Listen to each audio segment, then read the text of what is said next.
जाति से कसाई थे। कसाई मतलब जो जीवों को मारकर उनके मांस को बेचते थे। और इनकी भक्ति की कसौटी पर इनकी प्रेम की जो निष्ठा थी ना, बड़ी खरी उतरती थी। काम था कसाई का, जीवों को मारकर क्या, जीवों को के मांस को बेचना। जाति के कारण उनको मांस बेचना पड़ता था, लेकिन वो जीवों को कभी मारते नहीं थे। अब आप बोलोगे जब जीवों को मारते नहीं तो मांस कैसे बेचते हैं? बोले दूसरे कसाईयों से वो मांस खरीद कर लेकर आते थे और फिर आगे मांस को बेचते थे। अब महाराज उनका किसी के साथ प्रेम नहीं, अपने परिवार के सदस्यों से या सगे संबंधियों किसी से प्रेम नहीं था। केवल एक प्रेम था, श्री ठाकुर जी से। अगर वो मांस भी बेचते थे ना, हर समय ध्यान उनका प्रभु के नाम में लगा रहता था। कोई मांस लेने के लिए आता था तो प्रभु का नाम जपते जाते और उसको मांस तोल कर दे देते। अब एक बार रास्ते में जा रहे थे ना, तो एक काले रंग का उनको पत्थर मिल गया। भाव से बोलो हरे कृष्ण। अब उसने क्या किया, उस पत्थर को उठाया तो मन में विचार किया, इस पत्थर का उपयोग मैं मांस तोलने में लगा हूं। अब तराजू में उस पत्थर को रख लिया। अब कोई भी आता महाराज मांस लेने के लिए तो उस पत्थर को तराजू पे रखते और दूसरे पलड़े में मांस को रखते, तोल कर दे देते। और ये अनोखा पत्थर महाराज, जिसको जितना मांस चाहिए वो उतने भार का हो जाता था पत्थर। वह काला पत्थर कोई और नहीं था, वह थी शालीग्राम की शिला। ये सतना कसाई को पता नहीं था कि ये शालीग्राम की शिला है। एक बार एक संत महात्मा प्रभु का गुणगान करते हुए जा रहे थे तो नजर पड़ गई उनकी। सतना कसाई तराजू के पल्ले पर एक तरफ शालीग्राम जी को रखा और दूसरी तरफ मांस को रखकर उस मांस को तोल रहा था। जैसे उन संत ने देखा, उनका हृदय रोने लगा, आंखों से आंसू निकलने लगे और कहने लगे, देख तो सही ये क्या कर रहा है, ये शालीग्राम भगवान की शिला को इसने मांस वाले तराजू पे रखा हुआ है, इससे मांस को तोल रहा है। अब वो गए उनके पास में। अब संतों ने कहा, देखो सतना, तुम्हें पता है ये पत्थर क्या है? बोले ना महाराज, मैं रास्ते में जा रहा था तो ये पत्थर ना मुझे मिल गया और मैंने इसका उपयोग मांस तोलने में करना शुरू कर दिया। तो कहने लगे कि इससे मांस तोलना उचित नहीं है, क्योंकि ये पत्थर कोई साधारण नहीं है, बल्कि ये शालीग्राम शिला है। बोले वो क्या होती है? बोले ये भगवान श्री कृष्ण का ही स्वरूप मानी जाती है। अब संतों ने कहा कि ऐसा कीजिए, तुम तो और भी पत्थर ले लोगे मांस तोलने के लिए, ये शिला आप मुझे दे दीजिए, इसको घर ले जाकर मैं इसकी पूजा सेवा करूंगा। अब सतना ने कहा कि ठीक है महाराज, आप ले लीजिए इसको। अब संतों ने क्या किया, उस शिला को लिया और घर चले गए। घर जाकर उन्होंने दूध, दही, शहद, शक्कर, घी, गंगा जल इत्यादि से बड़ा सुंदर शालीग्राम भगवान को स्नान करवाया। अब महाराज तुलसी के पत्तों से, पुष्पों से बड़ा सुंदर सजाकर रख दिया। लेकिन हमारे शालीग्राम भगवान को उन संतों की सेवा स्वीकार्य नहीं हुई, वो प्रसन्न नहीं हुए उससे। अब रात्रि में वो संत महात्मा सो गए और स्वप्न में हमारे शालीग्राम भगवान चले गए कि महाराज आप मुझे जहां से लेकर आए हो ना, वहीं छोड़ाइए मुझे। तो उन्होंने कहा, क्यों महाराज? वो देखो आपको कैसा इस्तेमाल करता है, मांस तोलता है आपसे। तो प्रभु ने कहा कि तो क्या हो गया, मांस तोलता है तो प्रेम तो मुझसे वो करता है ना, लेकिन सही में बताऊं मुझे भी बड़ा आनंद आता है उसके पास। क्यों? बोले वो तराजू में रख के जब मांस तोलता है ना, तराजू कभी ऊपर जाता है कभी नीचे होता है, तो मैं उस तराजू में बैठकर झूला झूलता हूँ, मुझे बड़ा आनंद आता है, कभी ऊपर कभी नीचे होना। और प्रेम से वो मेरा नाम भी तो अपने मुख से गाता है ना, बोलो भाव से हरे कृष्ण, थोड़ा धीरे धीरे बोलो, हरे कृष्ण हरे राम। और दूसरी बात महात्मा जी मैं बताऊं, मैं उसके प्रेम से रीझ गया हूं। अब मेरा मन करता है कि हर पल हर क्षण मैं अपने सदना भक्त के पास रहूं। अब संत महात्मा ने जैसे ही स्वप्न में देखा तो मन में बड़ा उनको हुआ कि देखो मुझसे गलती हो गई, मैंने भगवान को उनके भक्त से जुदा कर दिया। और दूसरी बात, ये जो सदना है ना, प्रभु बता रहे हैं कभी जीव हत्या नहीं करते। एक बार उनके घर में ना कुछ अतिथि आ गए, तो घर में मांस नहीं था, तो उनके पिताजी ने क्या किया, एक बैल की जांघ को काट कर ना अतिथियों को वो मांस परोसकर उनका सत्कार करना चाहा। जैसे ही सदना कसाई को पता चला तो उनका हृदय बड़ा दुखित हुआ और गले से लगकर रोने लगे और सारी बात प्रकट कर दी। तो बैल ने कहा कि इसमें आपके पिताजी का भी कोई दोष नहीं, आपके पिता को तो मेरा गला काट देना चाहिए था, क्योंकि पूर्व जन्म में मैं कसाई था और तुम्हारे पिता जो थे बैल थे। अच्छा, ये जो सदना थे, ये इनको कसाई क्यों बनना पड़ा?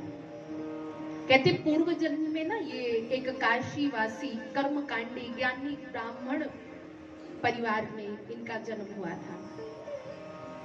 तो एक बार एक गाय भाग कर जा रही थी, तो आप वहां बैठे थे, तो कसाई ने आपसे पूछा कि गाय किधर रही, आप बताना मुझे किस तरफ वो गाय गई है भागकर। तो आपने क्या किया, आपने मौन होकर इशारा करके बता दिया कि इस तरफ गाय गई है। तो उस कसाई ने उस तरफ जाकर गाय को पकड़ा और उस गाय को मार दिया। हाथ से बोलो हरे कृष्णा हरे कृष्णा। जिसके फल स्वरूप कसाई का जन्म मिला। कालांतर में ये जो गाय है एक स्त्री बनी अगले जन्म में आकर, और जो कसाई था वो उसका पति बना महाराज। उस स्त्री के माध्यम से ये सदना कसाई के हाथ काटे गए, ये आगे बताया जाएगा कथा में। हाथ से बोलो हरे कृष्णा हरे राम। कहते हैं कि सत्य का आचरण इन्हें अभिशाप बन गया। संत, अब आप बोलोगे कि सत्य बोलना चाहिए, संत महात्मा विद्वान तो यही कहते हैं कि हर समय सत्य बोलना चाहिए, झूठ नहीं बोलना चाहिए। देखिए, जहां पर किसी की अगर जान बचती हो ना, अगर वहां झूठ बोल दिया जाए तो महाराज वो झूठ नहीं रहता। अब आपसे कोई पूछे कि वो व्यक्ति कहाँ गया, चोर कहाँ गया, मैं उसको जान से मार दूंगा। अगर आपने वहां पर सत्य बोल दिया कि इस तरफ गया, वो उसकी तो मृत्यु हो जाएगी, आपको पाप लग जाएगा। अगर वहीं पर आप झूठ बोल दे कि महाराज हमें नहीं पता कि कहाँ गया, और यदि किसी की झूठ बोलने से जान बचती है ना, तो कहते झूठ बोल देना चाहिए। और जहां पर झूठ बोलने से गौ माता की रक्षा होती है तो कहते झूठ बोल देना चाहिए। आजकल बड़ा एक अभियान चला हुआ है गौ माता को राष्ट्र माता का दर्जा देने के लिए, तो हम सबको इसमें सहयोग करना चाहिए, क्योंकि आजकल आप सभी को पता है कि गौ माता की क्या दशा है। आजकल गौशालाएं भी बड़ी खुली है, लेकिन फिर भी आप कई जगह जाकर देखो कि सड़क पर गौ माता आपको चलती हुई नजर आएगी, भूखी प्यासी महाराज कूड़ा खाती हुई नजर आएगी। भाव से बोलो हरे कृष्णा हरे राम। गौ रक्षा हम लोगों का परम धर्म है। गाय हमारी माता है, उस पे 33 करोड़ देवता विराजमान है महाराज। और यदि गौ माता दुखी है तो ये 33 करोड़ देवता जो है वो भी महाराज हमसे प्रसन्न नहीं होंगे, वो भी दुखी ही होंगे। अब महाराज आगे वर्णन आता है कि किसी की मृत्यु को बचाने के लिए, गौ माता की रक्षा के लिए अगर झूठ भी बोला जाता है, कहते वो निंदनीय नहीं होता है। जैसे एक बार एक डाकू था जिसने 52 हत्याएं की हुई थी, तो एक बार संतों के सत्संग से ऐसा प्रभाव पड़ा कि मन में भाव आया कि आज से हत्या करना बंद, संतों की शरण में चले गए। हाथ से बोलो हरे कृष्णा हरे कृष्णा। अब संतों की शरण में गए ना, तो संतों ने क्या किया, एक उनको छड़ी दी। कहते कि आप इस छड़ी को साथ में लेकर जाओ और जितने भी तीर्थ है ना, समस्त तीर्थों में जा जाकर स्नान करो और इस लकड़ी को भी साथ में स्नान करवाना। और जिस दिन ये लकड़ी हरी हो जाए तो ये समझ लेना कि तुम्हें तुम्हारे पापों से छुटकारा मिल गया। अब महाराज अब उसने क्या किया, उस लकड़ी को लिया, जैसे गुरुदेव ने कहा वैसे करना शुरू कर दिया। तीर्थ यात्रा करते करते एक भयानक जंगल में पहुंच गया। पेड़ के नीचे जो है विश्राम करने लगा। तो अचानक जो है रात्रि में सोते सोते उसने एक शेर की दहाड़ को सुना। तो उसने देखा कि एक गौ माता शेर की दहाड़ को सुनकर भाग रही अपनी जान बचाने के लिए। अब मन में भाव आया, आज तक मैंने 52 हत्याएं की और एक और हो जाएगी तो उसमें क्या चला जाएगा, कम से कम इस गौ माता की रक्षा तो हो जाएगी ना। अब यानी क्या किया, अपने प्राणों की बाजी लगानी चाहिए। कहते बेशक मेरे प्राण निकल जाएं लेकिन ये गौ माता सुरक्षित रहनी चाहिए। अब जैसे उन्होंने देखा शेर गौ माता के पीछे आ रहा है तो उन्होंने प्रभु का नाम स्मरण करते हुए उस लकड़ी को उठाया। जैसे ही उस शेर को मारा और शेर के प्राण निकल गए और वो लकड़ी हरी हो गई। महाराज भाव से बोलो हरे कृष्णा। अब जब उसने देखा कि लकड़ी हरी हो गई, जाकर गुरुजी को बताया। तो गुरुजी ने जैसे ही उस लकड़ी को देखा कि लकड़ी हरी हो गई तो समझ गए आज इसने जरूर किसी की जान को बचाया होगा। तब जाकर जो इसके जितने भी पाप थे वो सारे समाप्त हो गए। इसलिए ध्यान देना, यदि आपके झूठ बोलने से किसी की जान बचती है तो हमारा वहां झूठ बोल देना चाहिए। वो कोई निंदनीय नहीं है झूठ बोलना। अब बैल सारी बात को बता रहा है कि कैसे कैसे मैं बैल बना और तुम्हारे पिता कसाई बने और या के घर में आप कसाई बने। अब महाराज कुल की परंपरा थी जीवों को मारना, लेकिन सतना कभी जीवों को मारता नहीं था। अब आगे वर्णन आता है कि ये जो शालीग्राम है, भगवान नारायण शालीग्राम रूप में कैसे आए। कहते एक ब्राह्मण कन्या थी जिसने तप करके भगवान को प्रसन्न किया। तो भगवान ने कहा कि मैं आपसे प्रसन्न हूं, आप हमसे वर मांगिए। तो उस कन्या ने एक ही वर मांगा कि मैं चाहती हूं कि आप हर समय मेरी गोद में खेलते रहें। तो प्रभु ने उनको आशीर्वाद दिया महाराज कि मैं आपकी गोद में खेलूंगा। वो लड़की बन गई गंडकी नदी और भगवान शालीग्राम के रूप में बन गई। और एक कथा आप सभी ने और भी सुनी होगी कि वृंदा ने उनको पत्थर होने का श्राप दिया था नारायण को। हाथ से बोलो हरे कृष्णा हरे कृष्णा। और एक दैत्य था जिसने प्रभु की तपस्या की और प्रभु से मांगा कि मैं हर समय आपको खाऊं। तो गंडकी नदी में वो राक्षस जो था एक कीड़ा बन गया और जो हर समय उस शिलाओं को खाता रहता है और अनेकों प्रकार की अलग अलग प्रकार की आकृतियों वाले शालीग्राम को निर्माण कर देता है। अब महाराज जैसे ही इधर संत महात्माओं को पता चला कि मुझसे बड़ी गलती हो गई कि मैंने एक भक्त से उनके भगवान को दूर कर दिया। अब जैसे ही प्रातः काल उठे तो सीधे भक्त के घर में जाना शुरू कर दिया। अब भक्त के घर में पहुंचे और हाथ जोड़कर क्षमा प्रार्थना मांगी। लेके आयो साधु में तो बड़ो अपराध कियो, यो अभिषेक सेवा करी पे ना भाई है। ये तो प्रभु रीजे तो पे जो चाहू सो ही करो, गरो भैया यो सुनी मती बिसराई है। अब महाराज सीधे जाकर अपनी सारी बात को बता दिया सत्या कसाई के पास कि मैंने बड़ा अपराध कर दिया कि तुमसे शालीग्राम जी को दूर लेकर चला गया। मैंने घर ले जाकर इनको दूध, दही, शहद, शक्कर, गंगा जल से बड़ा स्नान करवाया, 56 भोग का भोग लगाया, तुलसी दल भी अर्पण किए।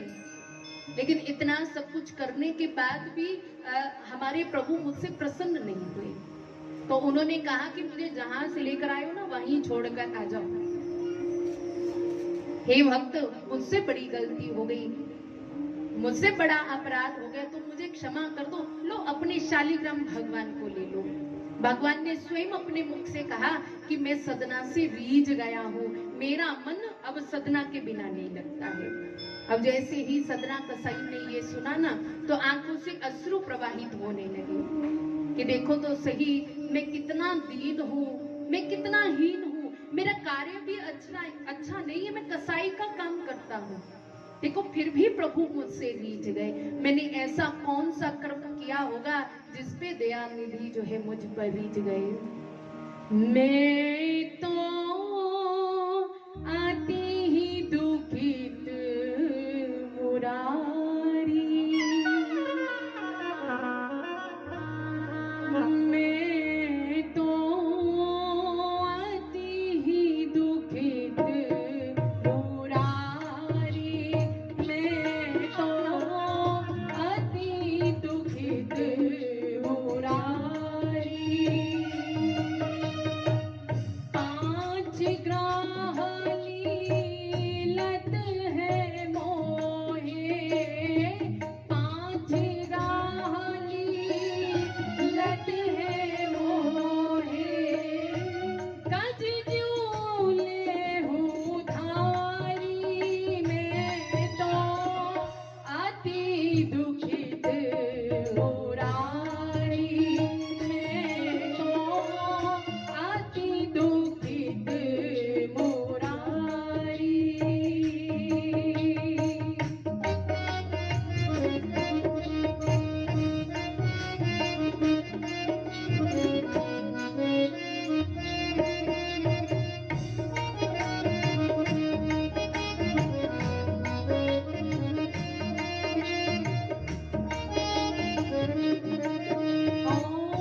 नाम गरीब निवाज तुहारो, नाम गरीब निवाज तिहारो, नाम गरीब निवाज तिहारो, नाम गरीब निवाज तिहारो। देहु विषे हठतारी, मैं तो आती ही दुखित मुरारी, मैं तो आती ही दुखित मुरारी।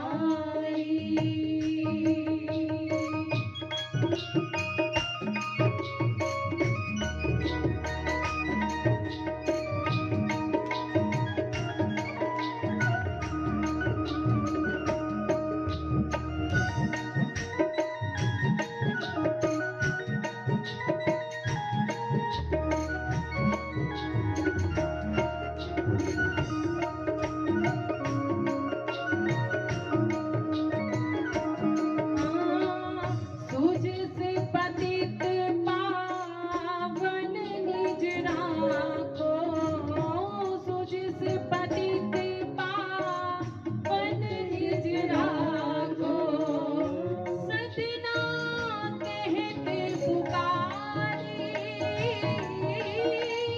सजना कहते पुकारी, मैं तो आती ही दुखित मुरारी, मैं तो आती ही दुखित मुरारी, मैं तो आती ही दुखित मुरारी, मैं तो आती ही दुखित मुरारी।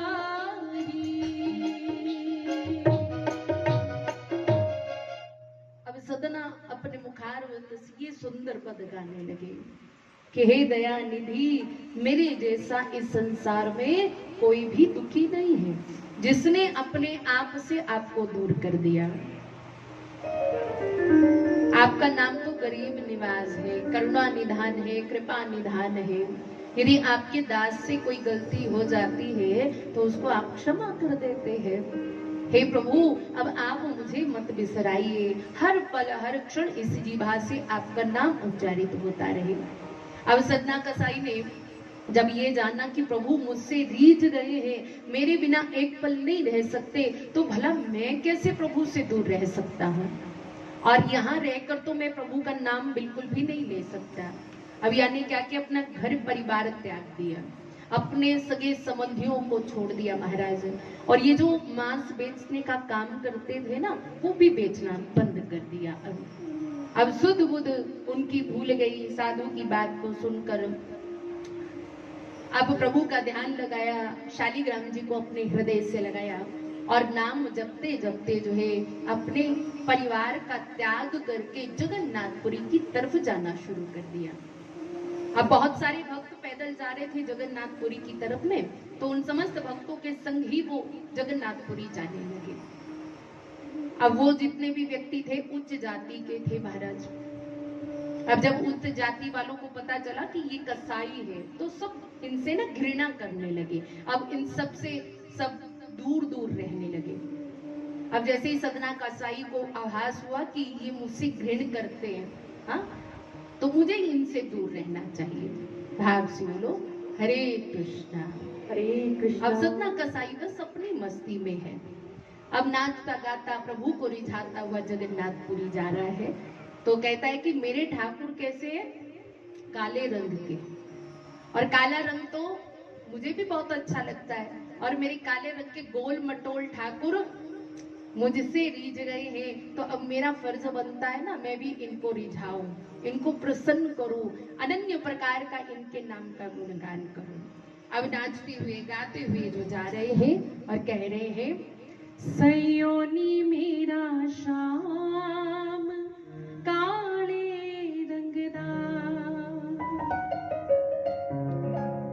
काले रंगदा मेरा दिल मंगदा, ओ काले रंगदा मेरा दिल मंगदा, सयोनी मेरा श्याम काले रंगदा, सयोनी मेरा श्याम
शालीग्राम जी को नित्य नूतन भजन गा गा कर जो है महाराज आगे बढ़ते जा रहे हैं। तो आगे बढ़े तो एक गांव में उन्होंने प्रवेश किया। अब सतना जी वहां पर एक घर में भिक्षा लेने के लिए गए। आयो मग गाम भिक्षा लेने एक ठाव गयो, नयो रूप देख को तियारी छिपारी है। बैठो यहाँ ठोर गोर भोजन निहोरी कहो, रयो निसी सोई आई मेरी माती हारी है।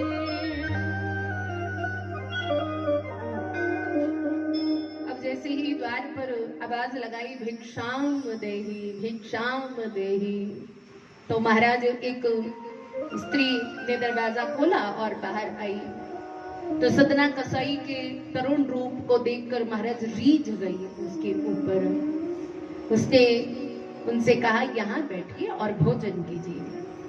अब एक तरफ सतना कसाई बैठ गई तो भोजन किया उन्होंने और करके जो है जाने लगे। तो इस स्त्री ने कहा देखो महाराज आप अभी इस समय कहीं नहीं जा सकते, थोड़ी देर में रात्रि होने वाली है, तो ऐसा कीजिए आप यहीं पर रात्रि विश्राम कर लीजिए। बहुत आग्रह किया तो सतना कसाई ने कहा ठीक है हम यहीं पे देवी विश्राम कर लेते हैं, सुबह चले जाएंगे। अब रात्रि में सो गए, घर के सारे सदस्य भी सो गए। आधी रात में वो स्त्री उठकर सतना के पास में आई और कहने लगी देखो तुमसे मैं रीझ गई हूँ, मेरा मन मोहित हो गया है तुमसे, तुम ऐसा करो मुझे भी अपने साथ में ले चलो। तो सतना ने ना हाथ जोड़े, देखो देवी मैं आपको साथ में नहीं लेकर जा सकता, बेशक आप मुझे जान से मार दो लेकिन मैं आपको लेकर नहीं जा सकता। अब इसका तो उल्टा अर्थ ले लिया उसने। अब उसने क्या किया, अपने पति के पास गई, बिना भय के अपने पति के गले को काटकर उसको मार दिया। अब फिर उसके पास आई, देखो मैंने अब तो अपने पति को भी मार दिया, अब तो तुम मुझे अपने साथ में ले चलो। अनेकों अनेक प्रकार से मनाने का प्रयास किया लेकिन सतना मान नहीं रहा है, क्योंकि उनका ये मन प्रभु से जुड़ा हुआ है। जीवा से प्रभु का नाम उच्चारित हुआ है, मन में हर समय प्रभु की नित्य छवि का वो दर्शन करता है। मुझे इस संसार से कुछ लेना देना नहीं है देवी, मुझे तो केवल अपने गोविंद से, अपने जगन्नाथ जी से लेना देना है। अब जैसे ही उसने देखा कि ये मान नहीं रहा है, तो अब उसने क्या किया, शोर मचाना शुरू कर दिया कि देखो इस व्यक्ति ने मेरे पति का गला काट कर उसको मार दिया। जोर जोर से चिल्लाने लगी। कहते जो उल्टा स्त्रियां होती है ना, उसको किसी से कोई भय नहीं होता है महाराज। जैसे एक उल्टा स्त्री थी, अपने पति के होते हुए भी बाहर जाती थी दूसरे लोगों के पास में। अब एक बार वो चली गई तो आधी रात्रि में उसके पति को उसके सास ससुर ने बताया कि कहीं ये बाहर जाती है, आधी रात को आती है। उसने कहा ठीक है कोई बात नहीं, मैं पूछूंगा कि कहाँ जाती है। एक दिन चली गई तो उसके पति ने क्या हुआ, जानते हुए भी अंदर से दरवाजा बंद कर दिया। आधी रात को जैसे ही वो आई तो क्या देखा, भीतर से दरवाजा बंद, शोर मचाना शुरू किया, दरवाजा खोलो। अब यानी धमकी दे दी, अगर तुमने दरवाजा नहीं खोला ना तो इस कुएं में कूद कर मैं अपनी जान दे दूंगी। अब यानी धमकी देकर बड़ा सा पत्थर लिया, कुएं में फेंक दिया। अब उसके पति ने ये जाना कि मेरी पत्नी ने कुएं में कूद कर जान दे दी, दरवाजा खोला। जैसे ही कुएं में देखने के लिए आए तो उसकी पत्नी जो थी दौड़कर भीतर चली गई और अंदर से दरवाजा बंद कर दिया। अब अपने सास ससुर को कहने लगे कि देखो मेरे पति जो है ना मुझे बदनाम करने अलग अलग अटपटी सी बातें कर रहे हैं। अब उसके माता पिता ने जो है उसको डांटना शुरू किया। इसी गलानी के कारण जो है उसने कुएं में कूदकर अपनी जान दे दी। कहते जो उल्टा स्त्रियां होती है ना, उसके कारण शांति नहीं होती बल्कि अशांति फैल जाती है, बदनामी चारों जगह होना शुरू हो जाती है। इसी तरह से इस स्त्री ने किया, अपने पति को मार दिया। मन मोहित हो गया सदना के ऊपर, कहने लगी मुझे साथ में लेकर चलो, लेकिन सदना नहीं माने। दैया ने क्या किया, चारों तरफ शोर मचाना शुरू कर दिया। अब महाराज अब जो वहां के प्रधान थे सारे लोग एकत्रित हो गए। प्रधान जी पूछने लगे महाराज बताइए क्या आपने इस स्त्री के पति को मारा? बार बार पूछ रहे हैं कि बताइए आपने क्या इसके पति को मारा? ये बोल रही है। तो मुस्कुराते हुए सदना ने कहा हाँ महाराज मैंने ही मारा है। अब उनको यकीन ना हो कि जिसके मुख से प्रभु का नाम उच्चारित हो रहा है, उनके चेहरे की आवा भावा बता रही है कि इसने कुछ नहीं किया, लेकिन ये झूठ क्यों बोल रहा है? अब सब कहने लगे जब ये बोल रहा है तो इसने इसके पति को मारा है तो इसको दंड दीजिए। अब वो प्रधान सोचने लगा कि अब इसको मैं कौन सा दंड दूं। अब उन्होंने विचार करके कहा कि ऐसा कीजिए इसके दोनों हाथ काट दिए जाए।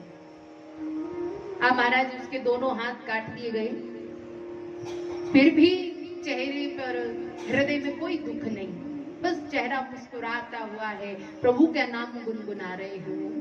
भाव से बोलो हरे कृष्णा, थोड़ा धीरे बोलो हरे कृष्णा हरे कृष्णा हरे राम हरे राम।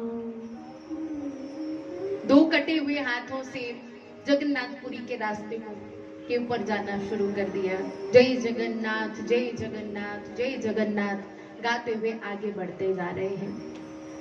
अब इधर जगन्नाथ स्वामी अपने मंदिर में विराजमान है, तो उन्होंने अपने पंडों से कहा कि मेरा एक भक्त आ रहा है जिसका नाम है सदना, उसको तुम पालकी में बिठा कर लेकर आना। अब महाराज अब जगन्नाथ जी के जो पंडा हैं वो ढूंढते हुए आ रहे हैं, आवाज लगाते हुए आ रहे हैं, अरे भाई कोई सदना भक्त है, अरे कोई सदना भक्त है यहाँ पे। तो एक कोने में बैठे थे सदना, तो कहने लगे हाँ महाराज मैं ही सदना हूँ बताइए। बोले महाराज बैठिए पालकी पे बैठिए। बोले नहीं महाराज मैं पालकी में नहीं बैठूंगा, मैं तो पैदल ही प्रभु के दर्शन करने के लिए जाऊंगा।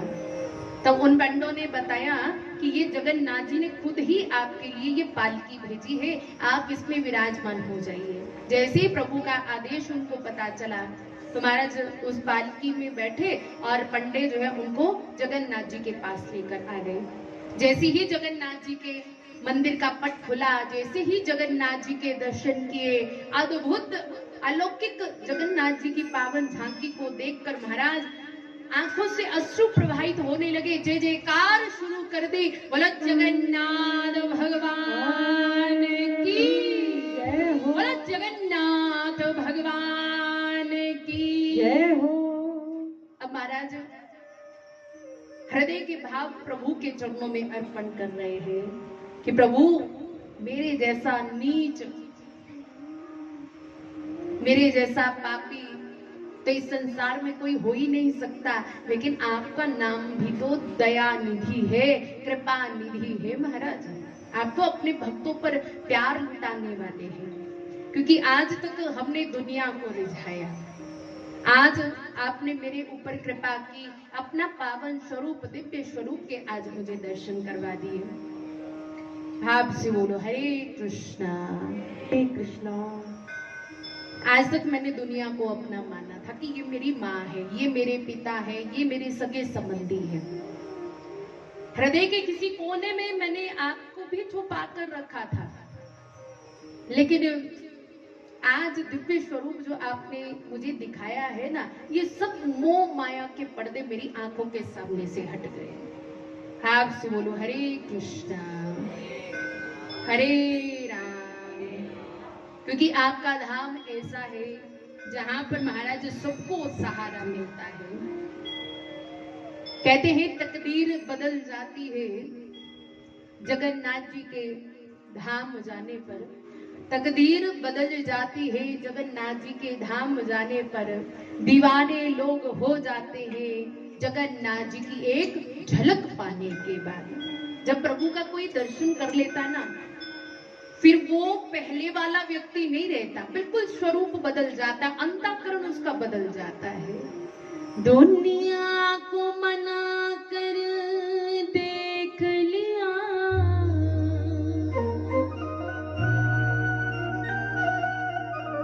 कान्हा को मना कर देख जरा,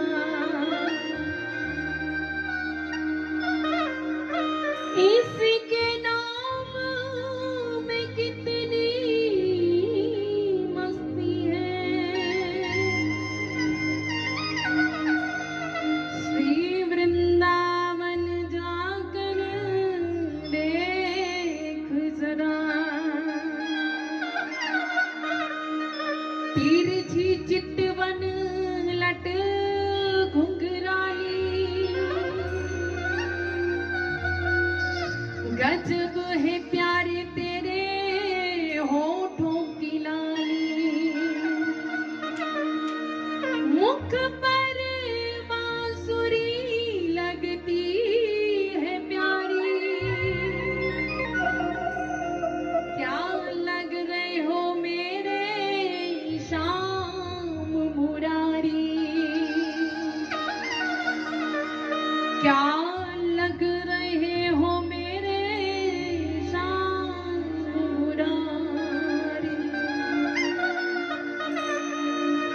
लेकिन जब तक प्रभु के दर्शन नहीं किए थे ना, तो मन में यही भाव रहता था कि कोई रूठ ना जाए मुझसे, ये ना रूठ जाए, वो ना रूठ जाए, मेरे रिश्तेदार ना रूठ जाए। लेकिन जब एक बार बांके बिहारी की बांकी छवि के हम दर्शन करते हैं ना, तो मन में भाव रहता है कि आज तक सबको मनाया, लेकिन कोई माना ही नहीं, कोई माना।